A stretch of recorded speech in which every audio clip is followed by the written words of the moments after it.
초대석 시간입니다. 오늘은 김병주 더불어민주당 의원과 함께하겠습니다. 어서 오세요. 네, 안녕하세요. 요즘 너무너무 바쁘시죠? 네. 네. 지금 그 12.3 내란 사태 전모가 하나둘 이렇게 밝혀지고 있는 것 같아요. 그런데 네. 어제 나온 뉴스를 보면은 노상원 전 정보사령관 얘기가 굉장히 많이 나옵니다. 어제 긴급 체포가 됐고 오늘 경찰이 구속영장을 신청했다 이렇게 나와요. 근데 보니까 예비역입니다. 네. 민간인이에요. 네. 어떻게 이렇게 핵심적인 역할을 할 수가 있을까요? 네. 노상원 예비역 장군은 김용현 국방부 장관의 비선 실세로 알려져 있죠. 실제 그 정보사에 대해서 너무 잘 아는 인원이고요. 또 전에 경호처 차장을 했어요. 박근혜 정부 때. 그래서 김용현과 아주 절친하게 지난 걸로 알고 있습니다. 그래서 정보사가 여기에 깊게 관여하게 여러 가지를 기획한 걸로 알려져 있고요. 저도 그렇다고 봅니다. 통상 보면은 예전에 쿠데타 같은 거 일어났을 때 12.12든 뭐 그전에도 정보사가 개입되는 경우가 거의 없어요. 왜냐하면 정보사는 아주 고도의 비밀 부대라서 일반 장군들도 잘 모릅니다. 김용현 장관도 보호병 작전이라서 정보사를 잘 모르는데 이 예비역 정보사 출신이 친함으로써 정보사를 끌어들이는 이런 역할을 하지 않았나 싶습니다. 그러면은 노상원 전 사령관이 이번에 이 내란 사태에서 어떤 역할을 좀 핵심적으로 했다 이렇게 보세요? 저는 뭐 핵심 키맨이라고 생각합니다. 김용현 장관 같은 경우는 특전사나 수방사는 아주 잘 알고요. 본인이 수방사령관까지 했기 때문에 방첩사는 이미 여인형 충암파로 채워졌잖아요. 근데 정보사가 좀 문제였는데 거기에 노상원 예비역 장군이 관여를 해서 정보사를 깊숙이 끌어들였다. 그러니까 정보사에 있는 HID 북파공작원까지 동원을 했고 또 정보사는 얼마 전에만 보면은 불액요원이라고 해서 공작 요원들이 누출이 돼서 리스트가 북한에 넘어가서 철수하고 그런 사건이 있었잖아요.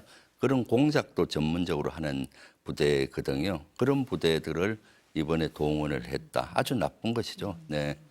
뭐 포고령 작성에도 관여했다 이렇게 보세요? 어떻게 보세요? 포고령 작성은 제가 쭉 추적을 하니까 그 군사보좌관이나 그 장관 군사보좌관은 장관한테 물으니까 장관 본인이 작성했다라고 얘기를 했고, 그런데 장관이 사무실에서 타이프를 친 적이 한 번도 없다. 포고령은 타이프가 쳐졌잖아요. 그러면은 어디선가 누군가 같이 했을 것이고, 그럼 엄밀하게 이렇게 비선실세화 했을 수가 있고, 그건 따져봐야 된다고 좀 보여집니다. 저희가 오늘 아침에 이제 단독 보도를 한 내용인데요. 네. 그 이제 정보사 대령이 경찰에서 진술한 내용 이런 내용이 조금 나오고 있잖아요. 지금 네. 그걸 보니까 노상원 전 사령관이 이미 지난달입니다. 11월에 그 문상호 사령관 또 그 아래에 있던 대령 2명을 따로 불러서 선관위 서버에 대한 지시를 하잖아요. 네. 그럼 이런 게 이미 사전에 모의가 되고 있었다. 뭐 선관위가 이미 목표였다. 이렇게 봐도 될까요? 네, 정보사가 개입된 거는 이미 제가 제보 받기로는 10월 말부터 제보 그때부터 이미 모종의 어떤 거가 이루어졌어요. 그리고 그때 이루어진 것은 HID 요원들을 5명만 여러 부대가 있어요. 속초에 있는 어떤 그 부대에서는 5명만 추천해서 올려라라는 게 10월 30일 날 이루어졌고 그 이후에 쭉 했는데 노상원리가 나오는 경우는 제가 또 제보 받기를 12월 1일로 기억이 되는데 1일 점심때 정오경에 이제 노상원 전 정보사령관, 문상호 현 정보사령관 그리고 대령 2명이 모처에서 만났고 거기에서 노상원하고 문상호 정보사령관이 이제 계엄에 대한 얘기를 한 것 같고요. 대령들한테 계엄이 있을 것 같다. 하게 되면은 선관위 서버를 확보해야 된다. 부정선거 뭐 이런 것들이 제보됐고 그 이전에 이미 노상원은 대령 2명을 포섭한 것 같아요. 포섭은 이제 진급을 미끼로 한 것 같습니다. 이번에는 정보사 문제가 생겨서 전에 불행요원 리스트가 노출이 돼서 문제가 생겼잖아요. 이번에는 거기 인간 정보를 다루는 거기는 직능이 따로 있습니다. 특별 직능인데 820이라고 하거든요. 거기에서 진급이 안 됐지만 내년엔 너가 하고 다음엔 너가 시켜주겠다는 투로 얘기를 한 것 같고 그러다 보니까 혹해서 인원들이 노상원 전 정보사령관에게 협조를 시작을 했던 것 같고 그러면서 이제 선거에서 네.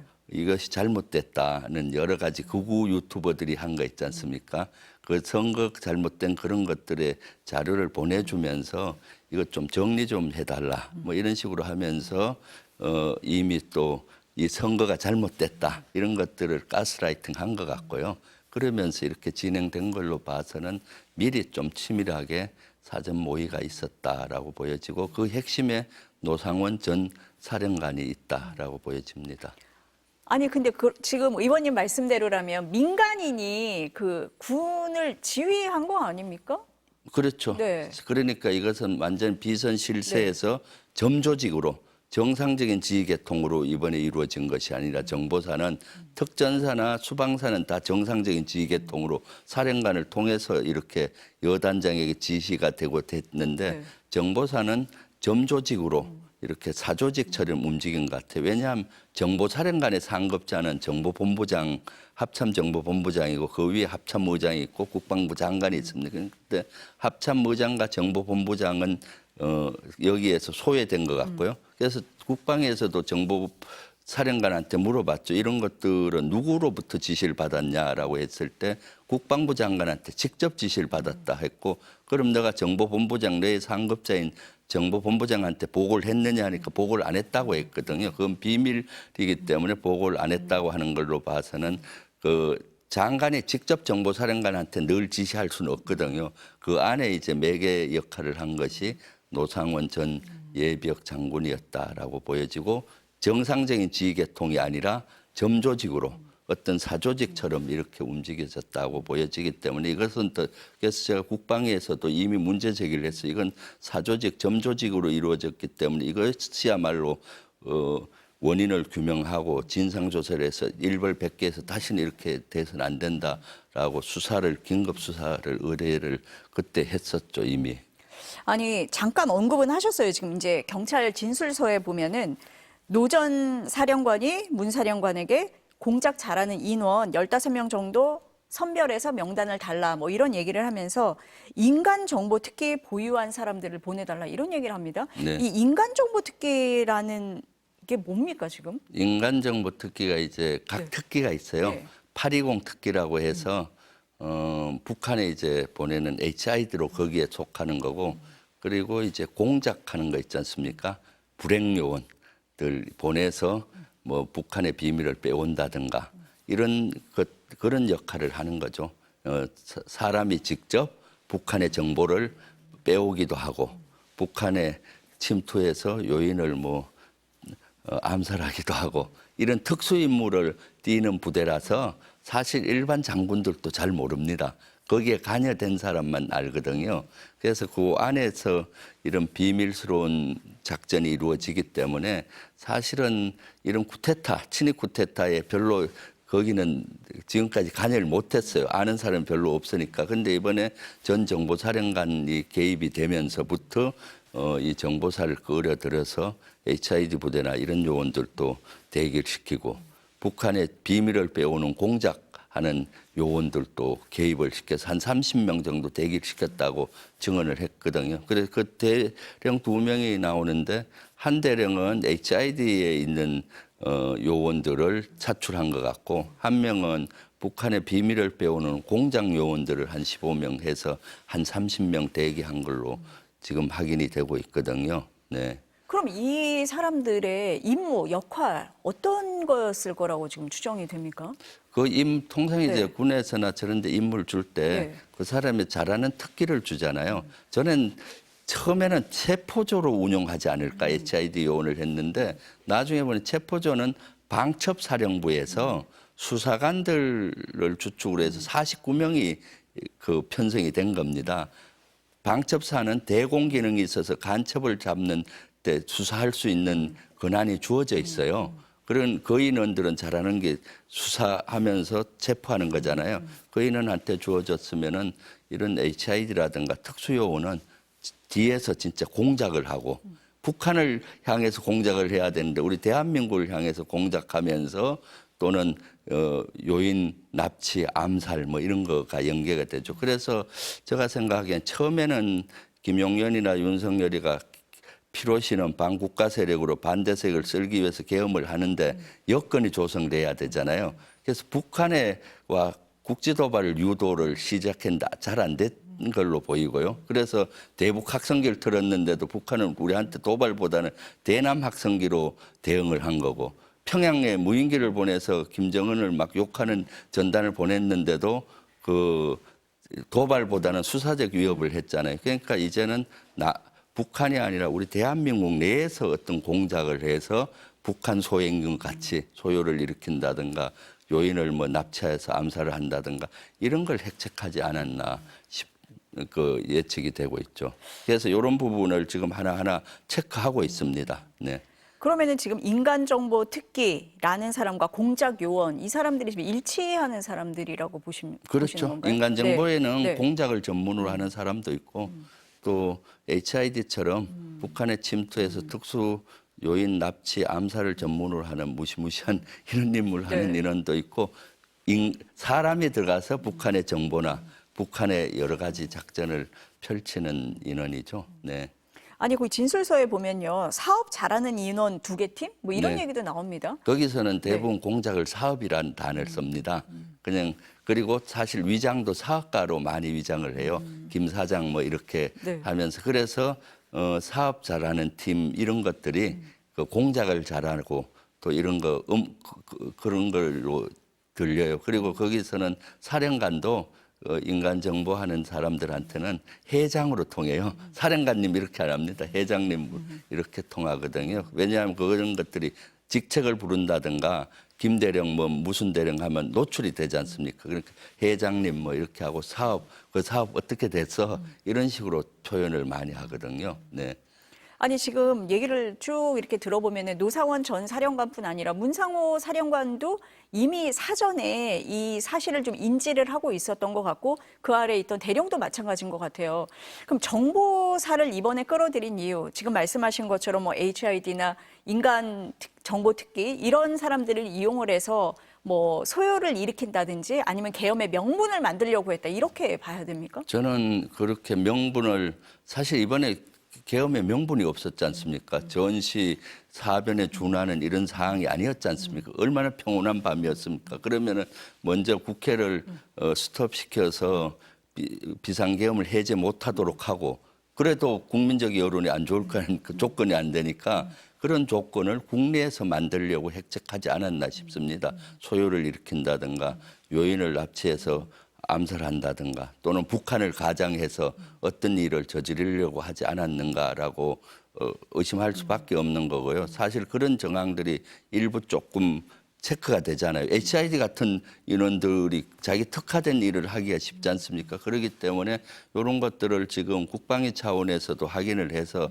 사실 이것은 다 비밀과 관계돼서 언론이나 그대로 얘기하기가 어려워서 국방위에서도 군수사기관에 힌트만 주고 이거 빨리 조사해라. 이것 그리고 관련자들을 빨리 구속을 시키고 증거인멸을 하지 않도록 해라 하고 지난주 국방위에서도 제가 강하게 요구를 한 것이거든요. 이거 말고도 사실 얘기할 수 없는 게 많아요. 왜냐하면 불행요원이 사실 있다는 자체도 지난번에 불행요원 리스트가 북한에 넘어가고 사고가 나고 나서 우리 국민이 알았잖아요. 저도 그런 얘기는 알지만은 제대로 언론에서 얘기를 한 적이 없고 그때도 조심스럽게 하고 그것도 우리 민주당에서도 문제를 별로 안 삼았어요. 문제 삼아서 자꾸 그 분야를 지적하면 우리 정보망이 무너지지 않습니까? 그런데 이번에 그런 중요한 정보망과 인간 정보를 그냥 이런 데 악용을 해서 활용을 하다 보니까 지금 정보가 완전 무너지고 이런 거죠. 그래서 이번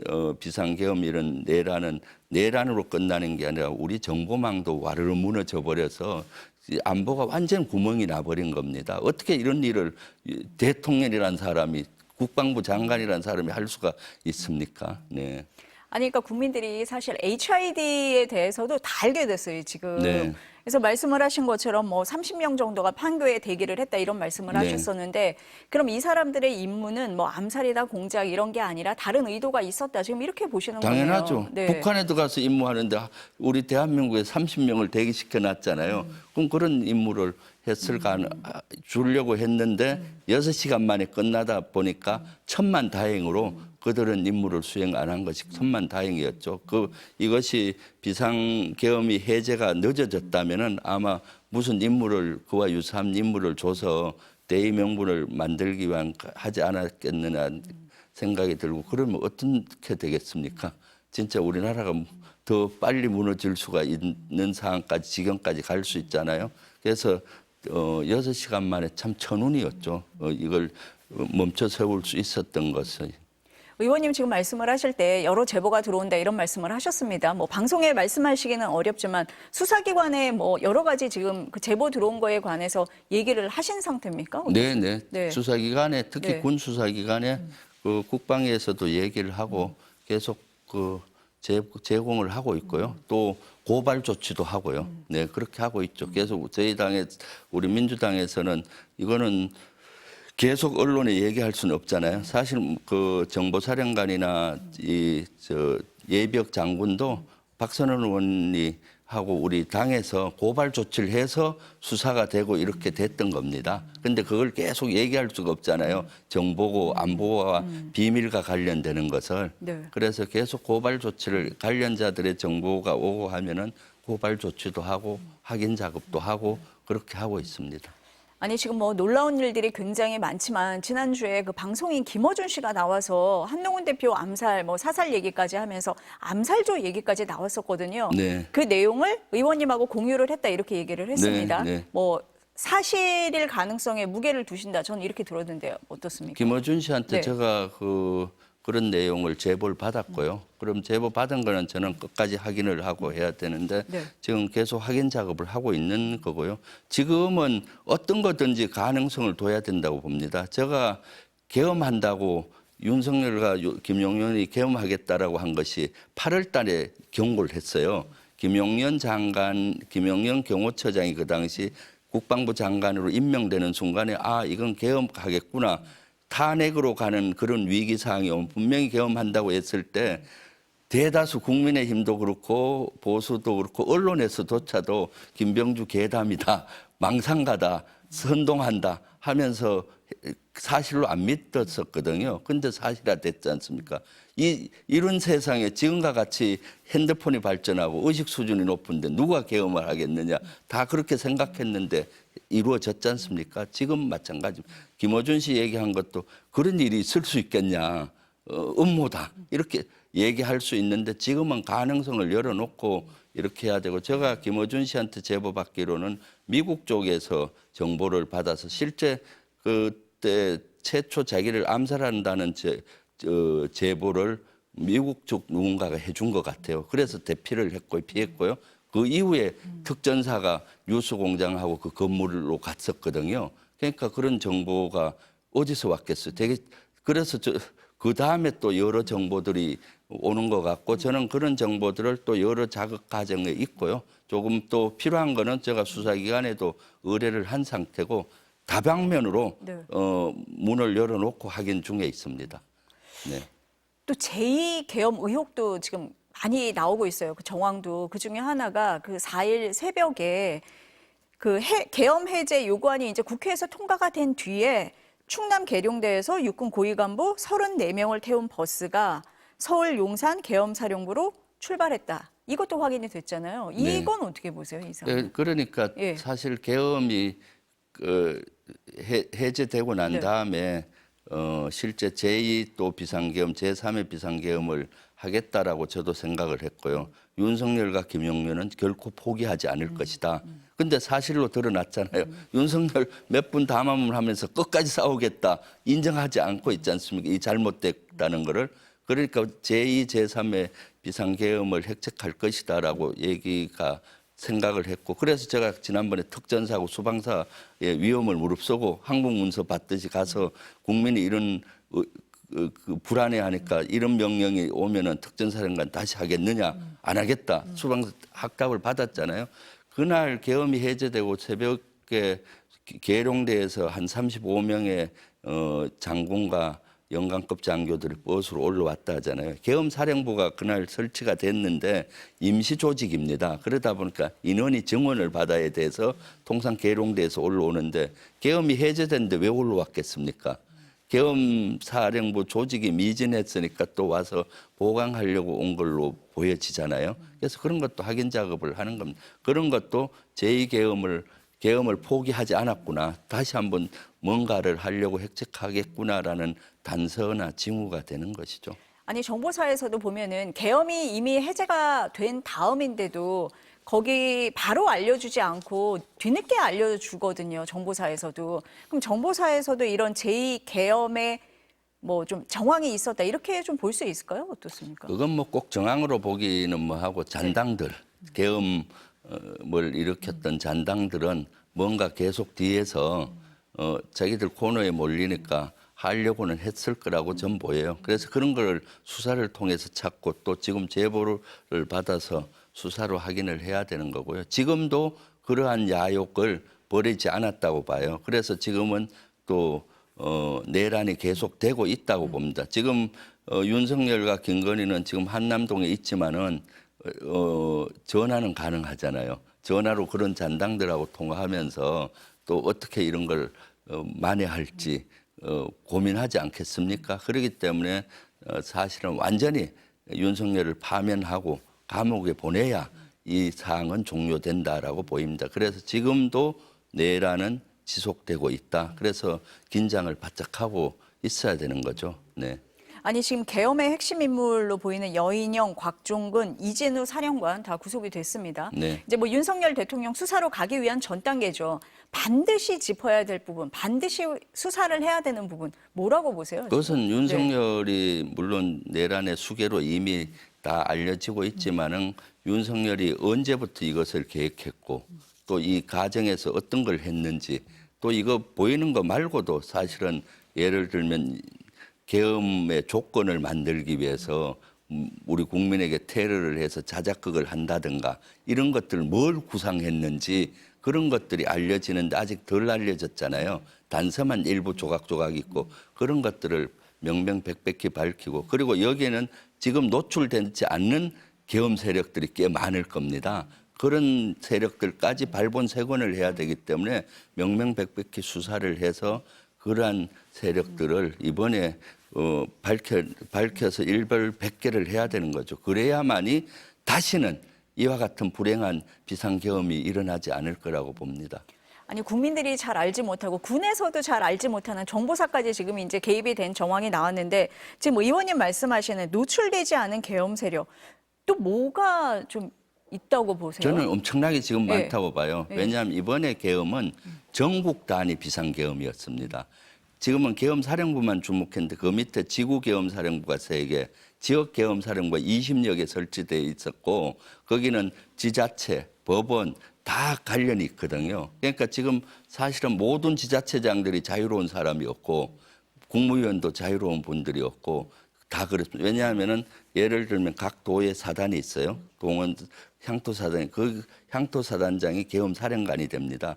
그럼 거기 시나 도를 관장하게 돼 있어요. 그러면 거기에 공문을 하고 협조했을 때 지자체장이 협조를 한 사람은 계엄과 관련이 있는 거죠. 그래서 제가 봤을 때는 뭐 오세훈 서울시장이든 홍준표 대구시장이든 누구든 간에 자유롭지 않다. 그래서 이것은 제가 어저께부터도 얘기를 했는데 일단은 국방이나 행안위를 열어서 규정을 하고 또 이것도 수사를 해서 완전히 계엄에 대한 비상계엄 이런 것들 있잖아요. 뿌리를 뽑지 않으면은 다시 또 이런 일이 역사가 몇십 년 지나서 일어날 수 있잖아요. 이번에 완전히 그 뿌리를 발본색원을 해야 된다라는 생각을 해요. 이런 계엄이 발생했을 때 비상계엄이 어느 지자체장도 여기에 방귀를 들고 한 걸 못 봤어요. 2-3시간 이내에. 어느 예를 들어서 뭐 기관장들도 방귀를 든 적이 없고 그럼 협조를 했다고 보여질 수가 있잖아요. 그래서 지구계엄사령부, 지역계엄사령부, 지자체도 이것을 조사를 해서 어느 정도 협조를 했는지 계엄에 비상계엄에 그것을 밝혀내고 발본색원을 해야만이 다시는 역사를 후퇴시키는 일이 일어나지 않는다고 봅니다. 저는 사실 12.12 이후에 그때 이제 육사 1학년이었어요. 5.18 민주항쟁 때. 이러한 비상계엄 이런 군인들의 잘못된 형태로 군인들이 업보를 많이 받았다고 생각해요. 그래서 군의 명예가 실추되고 군이 국민의 신뢰를 잃었잖아요.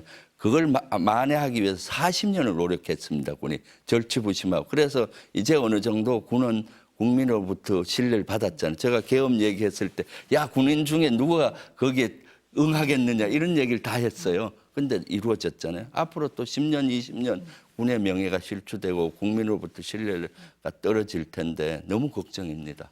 아니 그럼 의원님은 생각하시기에 지자체라든지 지역까지 다 여기에 관여가 된 바가 있을 수 있다 이렇게 보시는 거예요? 네, 그렇죠. 그런데 이것 네. 관여가 이제 적극적인 관여가 됐는지 소극적인 관여가 됐는지는 몰라도 여기에 반기던 지자체장이 없었다는 거죠.